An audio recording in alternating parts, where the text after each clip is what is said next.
था तो वो प्रकारांतर से सरकार के ही राजस्व में बढ़ना था, परंतु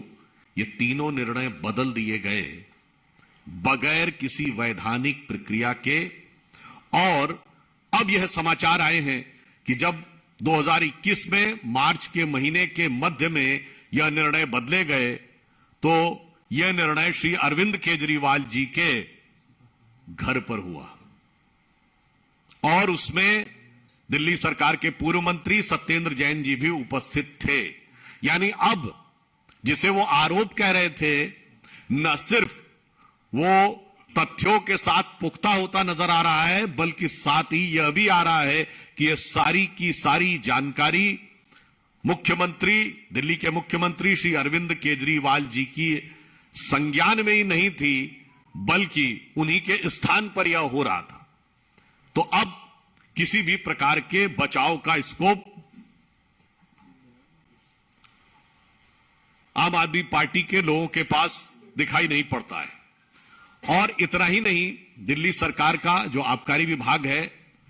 उसने यह नोटिस दिया था कि 200 से अधिक जो लिकर शॉप्स हैं नॉन कन्फर्मिंग एरियाज में, वो इलीगल हैं, गलत हैं और वह कैंसिल हो सकती है। परंतु इसके बावजूद नियम कानून को ताक में रखकर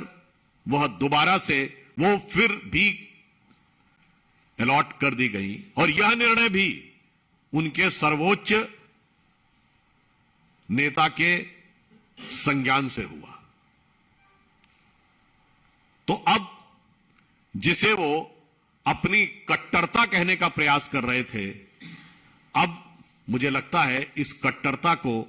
जितना भी वो कहने का प्रयास करते रहे, अब सच उनके क्रमशः दांत खट्टे करता हुआ दिखाई पड़ रहा है। और इतना ही नहीं, जो इस विषय में एक मुख्य आरोपी है, उसने आम आदमी पार्टी के राज्यसभा में सांसद महोदय संजय सिंह जी के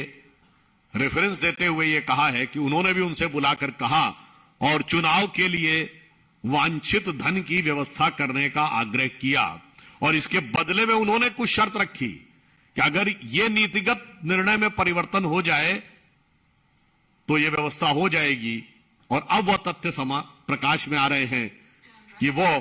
परिवर्तन हो भी गया।